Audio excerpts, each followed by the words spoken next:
Thank you for watching our video. Please subscribe to watch our next video. Thank you for watching our video. Please subscribe to watch our next video.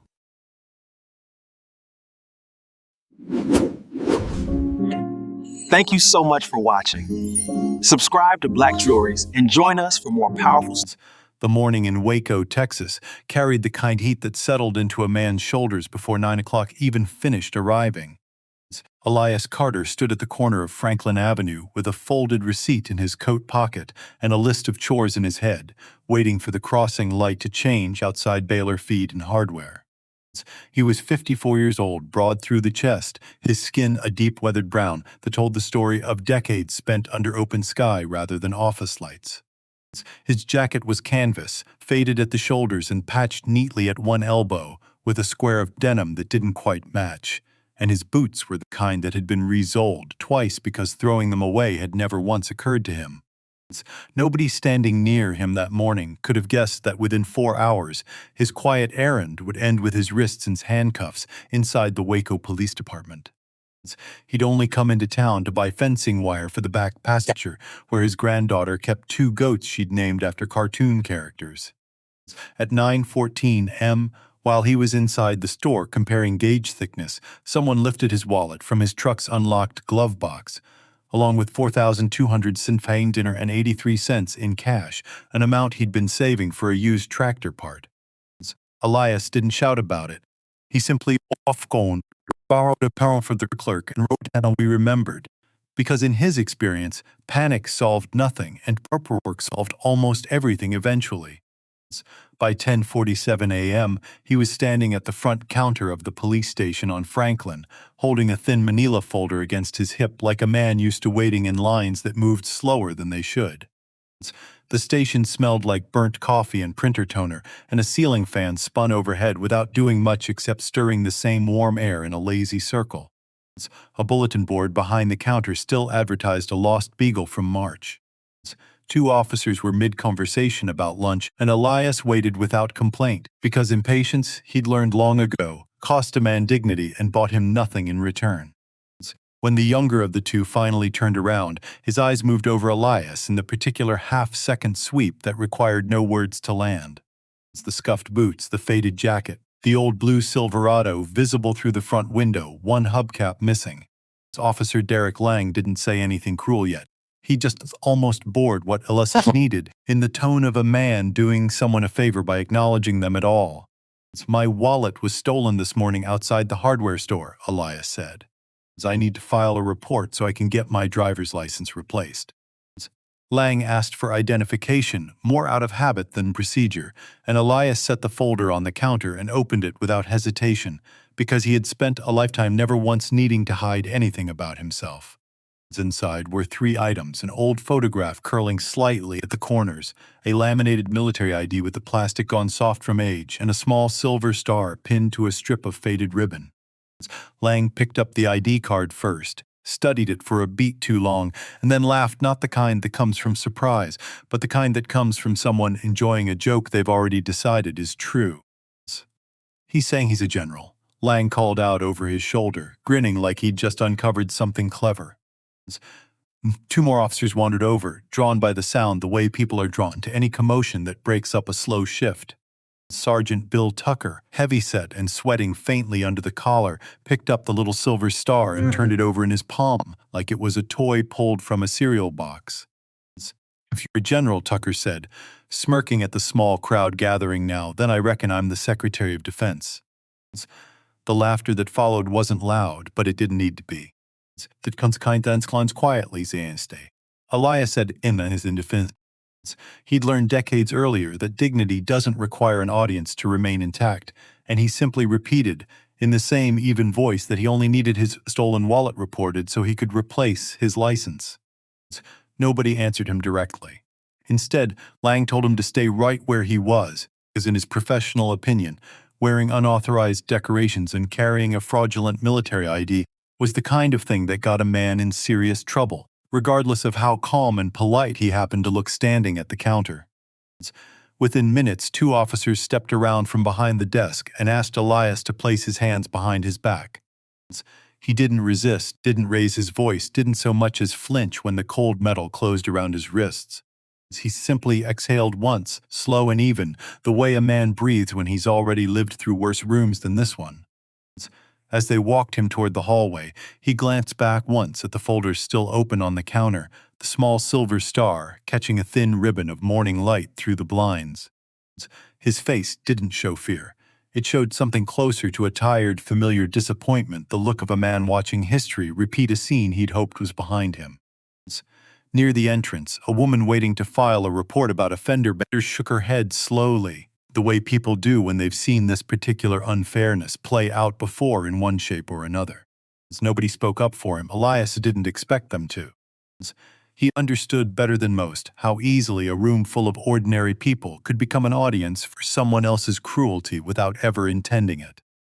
The interrogation room was small and the color of wet concrete, with a metal table bolted to the floor and a camera blinking red in the corner. Tucker slid a legal pad across to Elias and asked him to explain where he'd gotten the medal and the card and what exactly he thought he was going to accomplish with them around town. Elias answered plainly. The items were his. He'd served over 3 decades, and the wallet with his current ID had been stolen that same morning, which was the entire reason he'd walked in to begin with. Tucker didn't seem to hear a word of it. He leaned back in his chair and said men tried this stunt more often than people realized, buying costume medals online, parading around for a free coffee or a discount at the register. Officer Renee Walsh stood near the door with her phone lifted, recording. They're insisting it was standard procedure, though nothing about the way she leaned forward suggested procedure so much as curiosity wearing the costume of duty. People think dressing up like a soldier is clever, she murmured to another officer, and a few heads nodded like the matter had been settled before it even started.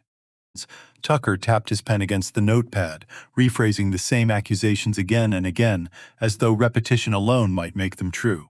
As Elias answered each one with the same unhurried calm, never once raising his voice or shifting in his seat.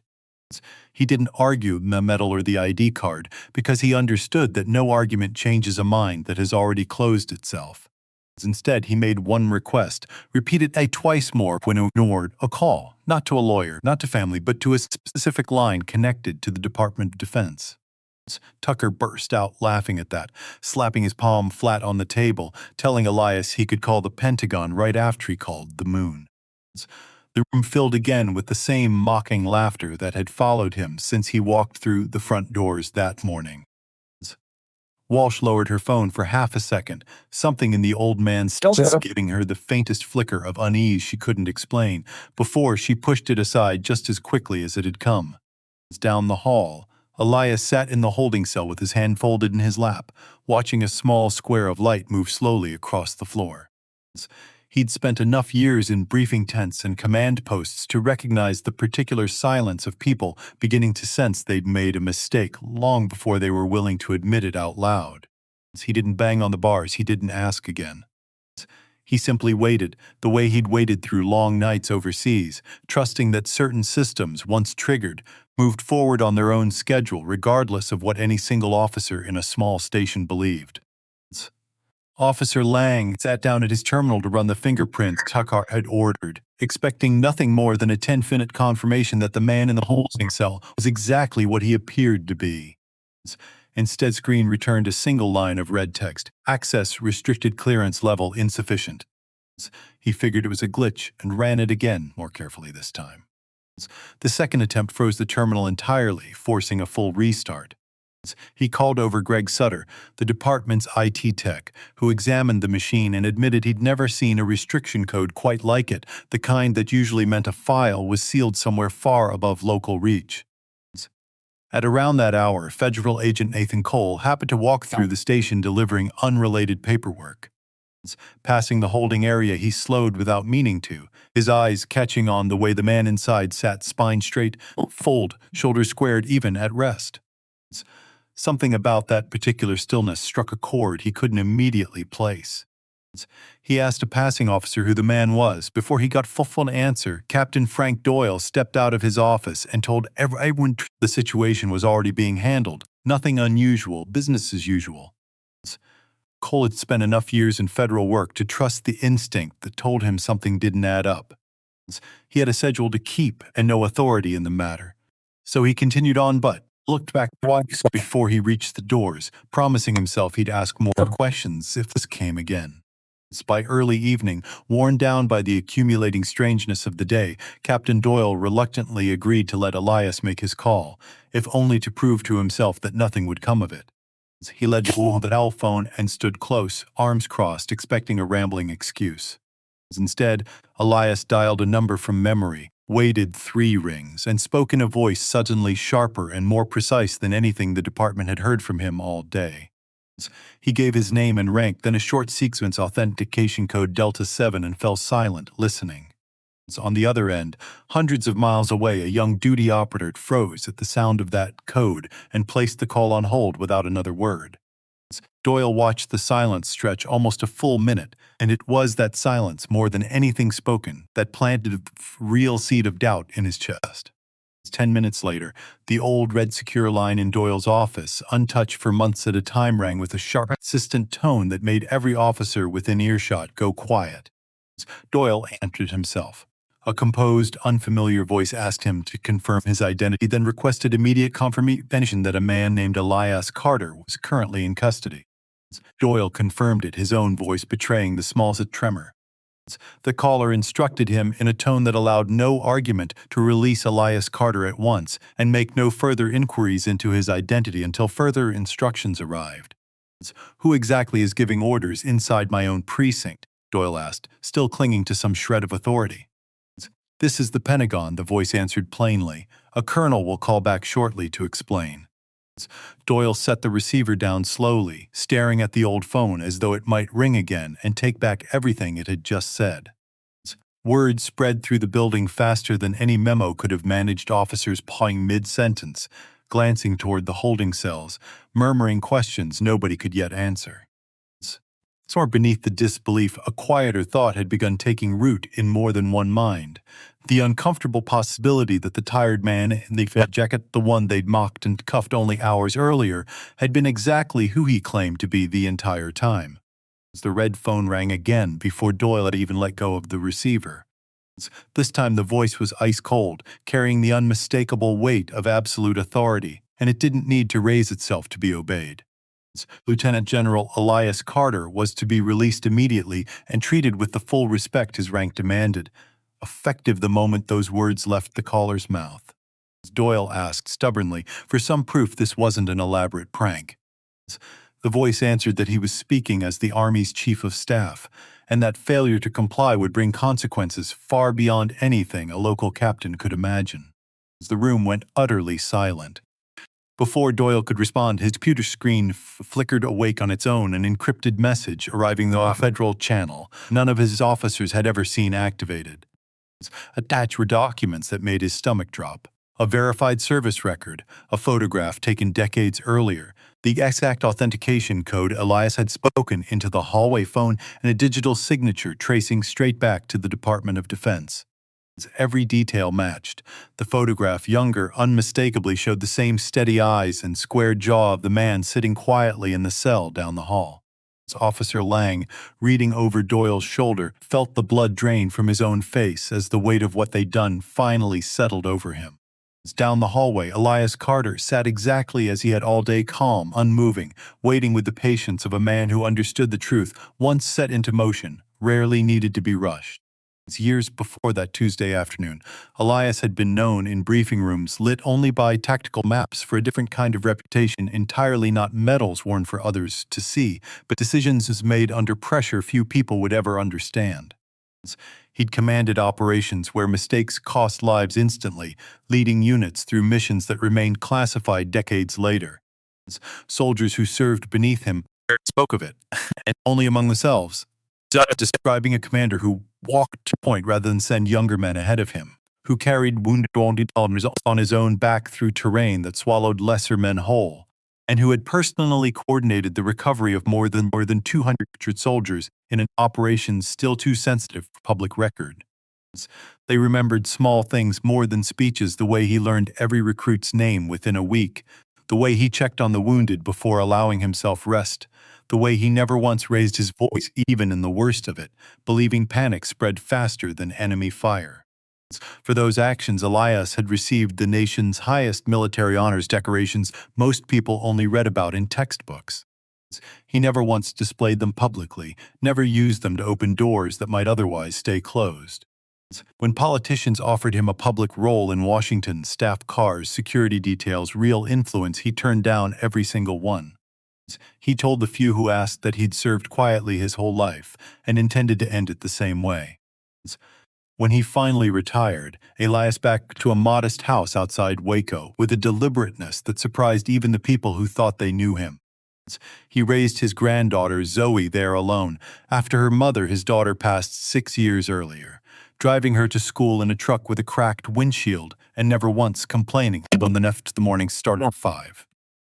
His neighbors knew him as the quiet man who fixed a fence without being asked and helped push a stalled car out of the rain without mentioning his name. Few of them ever truly knew who he'd been. That, in his mind, had always been the point. Back at the station, Captain Doyle stood frozen at his monitor, the confirmed documents still glowing on the screen, feeling something close to real fear settle into his chest for the first time that day. His mind raced backward through every moment, the laughter at the counter, the cuffs closing around a decorated general's wrists, the mocking questions in her interrogation room, and he understood with sudden sickening clarity that none of it could be undone. Outside the station windows, the first sign of what was coming arrived not as sound but as light, the sweep of headlights cutting across the parking lot as a convoy rolled in from the main road with the unmistakable discipline of an organization used to precision. 2 black military police vehicles, followed by dark SUVs bearing federal plates. A final car arrived moments later, and from it stepped a tall officer in formal uniform, insignia catching the last light of the evening sun, crossing the lot toward the station without a single wasted movement. Lieutenant General Robert Ashford walked through the glass doors with the calm, deliberate authority of a man who had entered far more dangerous rooms than this one and never once lost his composure. 2 aides and a Department of Defense representative followed. He asked without raising his voice to be taken immediately to General Elias Carter. When the holding door opened, Elias rose to his feet, his expression calm, almost gentle, as though nothing unusual had happened at all that day. Ashford stepped forward and rendered a formal salute, holding it with perfect precision. Elias returned the gesture with the same quiet dignity he'd carried since the moment he first walked through the station doors that morning. Ashford then turned toward the officers, gathering nervously near the hallway, and ordered the entire unit present to stand at attention. More than 30 officers straightened at once, years of instinctive discipline overriding whatever shame still churned beneath the surface. He ordered every officer present to render a formal salute to General Carter, the respect that should have been extended to him from the moment he first walked through their doors. His hands rose in unison across the station, dozens of officers holding rigid salutes toward a man they had mocked and handcuffed only hours before. Elias stood quietly amid the sea raised hands, and after a long moment lifted his own in a brief, understated return, more interested in the moment ending than in prolonging any sense of victory over the people who had wronged him. In the days that followed, senior officials from the Department of Defense arrived to conduct a formal review. It became clear almost immediately that Elias wanted none of the outcomes his humiliated officers feared. He declined a public apology ceremony, turned down financial compensation, and specifically requested that no criminal charges be filed against the officers involved, despite clear grounds for it under federal guidelines. When asked why he'd extend mercy toward men who'd treated him with such casual cruelty, he answered simply that punishment rarely taught anyone anything of lasting value, and that he'd rather see genuine change than watch careers destroyed for the sake of satisfaction. But he did ask for one thing before the formal review closed: a meeting, arranged at the department's insistence, where 3 people from Waco were invited to speak. The first was Denise Whitcomb, a single mother who ran a small bakery on 5th Street.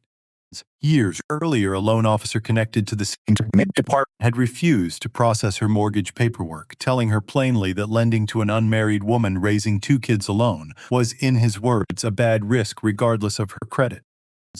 She never knew who quietly paid off the remaining balance on her building 18 months later. She only knew an envelope arrived with no return address and a note that read, "Keep the ovens running." Standing in that briefing room now, she told the officers that no child should grow up, learning that a family missing one parent is a family missing something worth respecting. The second was Marcus Webb, 26 now, a former student at same department, once stopped searched twice in 1 month for the crime of walking home in a hooded sweatshirt after dark. Elias had covered his college application fees without ever telling him where the money came from, only that someone believed in him. Marcus stood in front of the same officers who had laughed at Elias days earlier and told them that respect shouldn't depend on what a person is wearing or what neighborhood they're walking through. The third was Hector Reyes, who ran a small taqueria near the highway and had once been mocked for his accent by a city inspector threatened to shut him down over a paperwork technicality that turned out to be nothing at all. Elias had quietly co-signed a small business loan that kept Hector's doors open through a hard winter. Hector told the room that Dignity had never once asked him where he was born before deciding whether he deserved it. None of them had known until that week that the same quiet man had touched all three of their lives. Denise later said she'd passed him 100 times at the farmer's market and never once suspected the envelope had come from a man who fixed fences for a living. Marcus said the hardest part wasn't the searches themselves, but the years he'd spent afterwards second-guessing which hood was safe to wear on a given night, a habit he admitted quietly that hadn't fully broken even now. Hector said the inspector had told him, in front of customers, to go back and get his English right before he got his paperwork right, and that no fine had ever stung as much as those words had. Listening to the three of them speak, several officers in that room lowered their eyes to the floor, understanding for the first time that the morning they'd spent fighting an old man's medal had not been an isolated mistake, but one small link in a much longer chain none of them had ever bothered to examine. Sergeant Tucker sat through all the testimonies, with his jaw tight and his eyes fixed on the table, never once looking up. Officer Lang stood near the back, arms crossed, insisting under his breath to another officer that he'd only been doing his job, that policy was policy, that anyone in his position would have questioned the same story. He never once said the word sorry, not that day, and not in the disciplinary hearing that followed weeks later, where he was quietly let go along with Tucker for conduct unbecoming an officer. Neither man ever publicly admitted fault. They simply stopped showing up for shifts and eventually stopped showing up at all. Captain Doyle, who bore the heaviest weight of responsibility, didn't wait for a formal reprimand. He stepped forward and accepted full accountability publicly, a decision that, in the eyes of many who'd once doubted him, restored at least some small measure of the department's lost respect. Officer Walsh, the one who had filmed the interrogation, deleted her recording that same evening, not realizing a backup copy had already synced to the department's server, a detail that resurfaced weeks ahead in ways she hadn't anticipated, and that ultimately led her to volunteer, unprompted, for every one of the retraining sessions that followed. The department issued a formal public apology within the month, acknowledging the failures in judgment that led to the wrongful detention of a decorated veteran. Alongside it came mandatory retraining on bias and procedure and new internal protocols requiring far greater caution before detaining anyone on appearance or suspicion alone.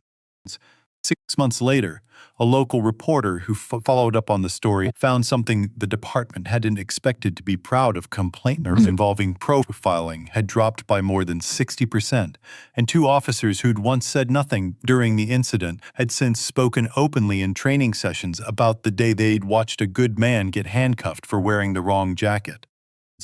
Word of what happened reached far beyond Waco, carried first through official channels and then through local papers that picked up fragments from officials who could no longer keep it fully contained. Reporters requested interviews from every angle, hoping to capture the story of a wrongfully arrested general vindicated by the Pentagon. Elias declined nearly all of them, granting only one brief conversation to a local journalist named Ellen Marsh, who had small-town stories for almost 2 decades without once encountering something of this scale. She later said the interview felt less like sitting across from a war hero and more like sitting across from a man entirely unbothered by his own extraordinary history. He told her plainly that people should be careful about judging others by the trick they drive or the condition of the clothes on their back, because appearances reveal nothing true about a person's history, their sacrifices, or the quiet weight they carry without complaint. He said dignity isn't something granted by rank or title, but something every person deserves simply walking into a room and asking to be treated fairly, and that any institution built to serve the public owes that basic respect to every citizen equally, without exception, whether that citizen is a decorated general, a single mother running a bakery, or a father raising 2 kids alone on a night shift paycheck. On the afternoon, Elias came back to the station one final time, not out of obligation but simply to collect the paperwork for his replaced license. The building felt different than it had weeks earlier. It was quieter, more careful. The officers who passed him in the hallway offered nods of genuine respect rather than the dismissive glances of before. As he walked back out toward the parking lot where his old silver-crowned Rolls waited with its missing hubcap, Officer Lang happened to be standing near the door. He didn't say anything. He simply straightened and offered a slow, deliberate salute, holding it far longer than protocol required. Elias paused, studied the young man for a long moment, and this time, unlike the tense formality that had filled the station weeks before, allowed himself a small, genuine smile before returning the gesture with quiet warmth. He climbed into his truck, the engine coughing once before settling into its familiar rhythm, and pulled slowly out of the lot as the late afternoon sun began its descent toward the horizon, casting long shadows across the pavement behind him. Nobody in that small town would ever again mistake the quiet man in the faded jacket for someone unworthy of basic respect. And the lesson his ordeal carved into that department would linger long after the headlines faded and the cameras stopped calling. Driving home that evening, Elias rolled the window down halfway, letting the warm Texas air move through the cab, and for a moment his mind drifted back not to the handcuffs or the mockery or the flashing lights that had once filled that parking lot, but to something far simpler. His own father decades earlier, telling him that a man's character is measured only in the moments nobody is watching. He'd carried that lesson through deserts and briefing rooms lit by pale fluorescent light, through medals pinned to his chest by presidents, and through quiet nights spent alone with the weight of decisions no ceremony could ever fully honor. He carried it still, driving home in a truck with a dented fender, wanting nothing more from the world than the chance to raise his granddaughter in peace and be treated fairly along the way. Zoe was waiting on the porch when he pulled in, one goat already loose from its pen and chewing at the garden hose. Elias just shook his head, smiled, and got out to fix what needed fixing the way he always had, without an audience, without applause, and without ever needing anyone to know exactly who he used to be. The town, in its own imperfect way, had learned something that week. It wouldn't soon forget that the measure of a person is never found in the clothes they wear, the truck they drive, or whether there's one parent standing beside them instead of 2, but only in the steady, unseen decency they carry through a lifetime of days when no one is keeping score. This story is a work of fiction created for entertainment and educational purposes only. All characters, names, businesses, and events depicted are entirely fictional and do not represent any real person, living or dead, or any actual establishment. Any resemblance to real persons, organizations, or events is purely coincidental. This content is intended to explore themes of human dignity, workplace ethics, and social justice through narrative storytelling. It does not make factual claims about any individual company or institution.